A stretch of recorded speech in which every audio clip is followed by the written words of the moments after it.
Hi hello ನಮಸ್ತೆ ಎಲ್ಲರಿಗೂ. Welcome to our channel. ನೋಡಿ, ಶಂಕರಪೋಳೆ ಹೇಗೆ ಮಾಡೋದು ಅಂತ ಇವತ್ತು ತಿಳಿಸ್ಕೊಡ್ತಾ ಇದ್ದೀನಿ. ಸೂಪರ್ ಟೇಸ್ಟಿ ಮತ್ತು ಕ್ರಂಚಿ ಆಗಿರುವಂಥದ್ದು, ಮಕ್ಕಳಿಗೆ ದೊಡ್ಡವರು ಎಲ್ಲರೂ ಇಷ್ಟಪಟ್ಟು ತಿನ್ನುವಂಥ ಶಂಕರಪೋಳಿ ತುಂಬ ಟೇಸ್ಟಿಯಾಗಿರುತ್ತೆ, ಆಮೇಲೆ ಹೆಲ್ದಿಯಾಗಿರುತ್ತೆ. ಯಾಕಂದರೆ ನಾವು ಮನೆಯಲ್ಲೇ ಪ್ರಿಪೇರ್ ಮಾಡೋದರಿಂದ ತುಂಬ ಟೇಸ್ಟ್ ಹೆಲ್ದಿಯಾಗಿರುತ್ತೆ. ನೋಡೋಣ ಬನ್ನಿ ಹೇಗೆ ಮಾಡೋದು ಅಂತ. ಮೊದಲಿಗೆ 1 ಕಪ್ ಹಾಲು ತಗೊಳ್ತಾ ಇದ್ದೀನಿ.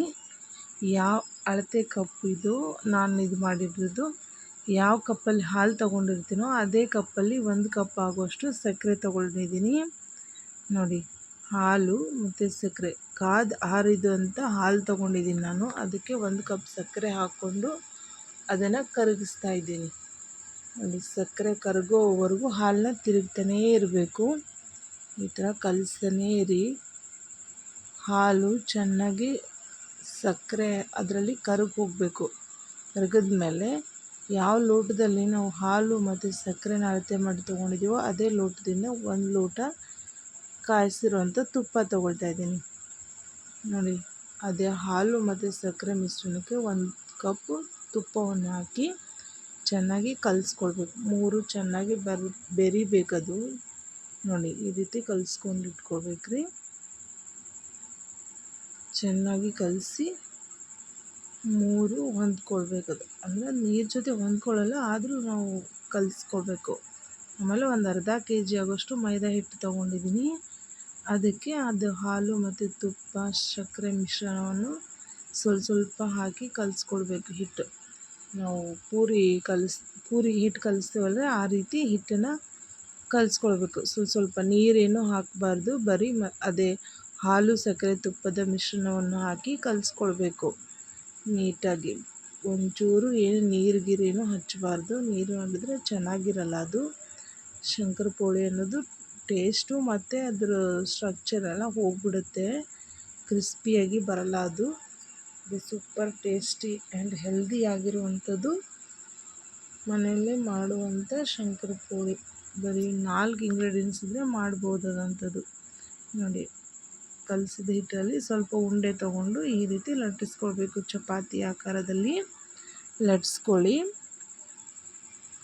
ತುಂಬ ನೀಟಾಗಿ ಬರುತ್ತೆ. ನೋಡಿ, ಚಪಾತಿ ನಾವು ಹೇಗೆ ಲಟ್ಟಿಸ್ತೀವೋ ಅದೇ ರೀತಿ ಲಟ್ಟಿಸ್ಬೇಕು. ತುಂಬ ತೆಳುನೂ ಇಲ್ಲ, ತುಂಬ ದಪ್ಪನೂ ಇಲ್ಲ, ಮೀಡಿಯಮ್ ಅಳತೆಯಲ್ಲಿ ನಾವು ಲಟ್ಟಿಸ್ಕೊಳ್ಬೇಕು.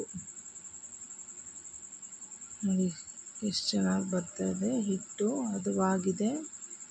ಈ ರೀತಿ ಹಿಟ್ಟು ಕಲಿಸ್ಕೊಂಡು ನೀವು ಒಂದ್ಸರಿ ಮಾಡಿ, ತುಂಬ ಚೆನ್ನಾಗಿರುತ್ತೆ.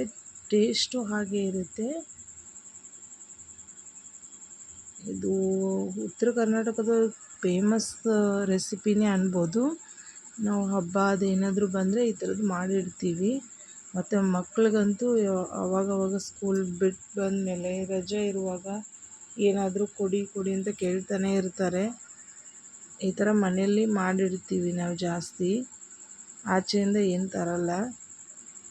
ನೋಡಿ, ಆಮೇಲೆ ಈ ಥರ ಕಟ್ ಮಾಡ್ಕೊಳ್ಬೇಕು. ಅದನ್ನ ಚಾಕು ಸಹಾಯದಿಂದ ನಿಮಗೆ ಯಾವ ಶೇಪ್ ಬೇಕು ಆ ಶೇಪಲ್ಲಿ ಕಟ್ ಮಾಡ್ಕೊಳ್ಬೇಕು. ನಾನಿಲ್ಲಿ ಡೈಮಂಡ್ ಶೇಪಲ್ಲಿ ಕಟ್ ಮಾಡ್ತಾಯಿದ್ದೀನಿ. ನೀವು ಬೇಕಾದರೆ ಸ್ಕ್ವಯರ್ ಶೇಪಲ್ಲಿ ಕಟ್ ಮಾಡ್ಕೊಳ್ಬೋದು.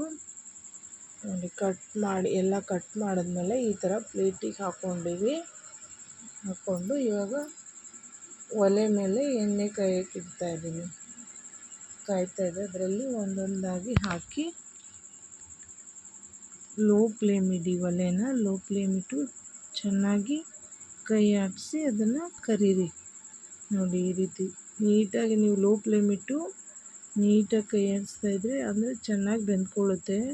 ಹೈ ಫ್ಲೇಮ್ ಇಟ್ಟರೆ ಚೆನ್ನಾಗಿ ಬೆಂದಿರಲ್ಲ, ಅದು ಎಣ್ಣೆಯಲ್ಲಿ ಬರೀ ಕಪ್ಪಗಾಗಿ ಹೋದೋರ ಥರ ಆಗುತ್ತೆ. ಲೋ ಫ್ಲೇಮ್ ಇಟ್ಟು ಇಷ್ಟು ಥರ ಚೆನ್ನಾಗಿ ಹುರ್ಕೊಳ್ಳಿ. ನೋಡಿ, ಎಷ್ಟು ಚೆನ್ನಾಗಿ ಬಂದಿದೆ, ಸೇಪು ಎಷ್ಟು ಚೆನ್ನಾಗಿ ಬಂದಿದೆ. ನೋಡಿ, ಒಂಚೂರು ಆಯಿಲ್ ಇಲ್ಲ ಅದರಲ್ಲಿ. ಕರೆದಾದ್ಮೇಲೆ ಎಣ್ಣೆಲಿ ಕರೆದೋರ ಥರನೂ ಅನಿಸಲ್ಲ, ಅಷ್ಟು ಚೆನ್ನಾಗಿದೆ. ಕ್ರಿಸ್ಪಿ ಆಗಿರುತ್ತೆ, ತುಂಬ ಚೆನ್ನಾಗಿರುತ್ತೆ. ಒಮ್ಮೆ ನೀವು ಮಾಡಿ ನೋಡಿ ಫ್ರೆಂಡ್ಸ್, ನಿಮ್ಮ ಮಕ್ಕಳು ಇಷ್ಟಪಟ್ಟು ತಿಂತಾರೆ. ನೋಡಿ ಎಷ್ಟು ಚೆನ್ನಾಗಿ ಬಂದಿದೆ ಸೇಪು. ನಾನು ಡೈಮಂಡ್ ಸೇಪಲ್ಲಿ ಮಾಡಿದ್ದೀನಿ, ನೀವು ಸ್ಕ್ವೇರ್ ಸೇಪಲ್ಲಿ ಮಾಡಿಕೊಡಿ. Thanks for watching.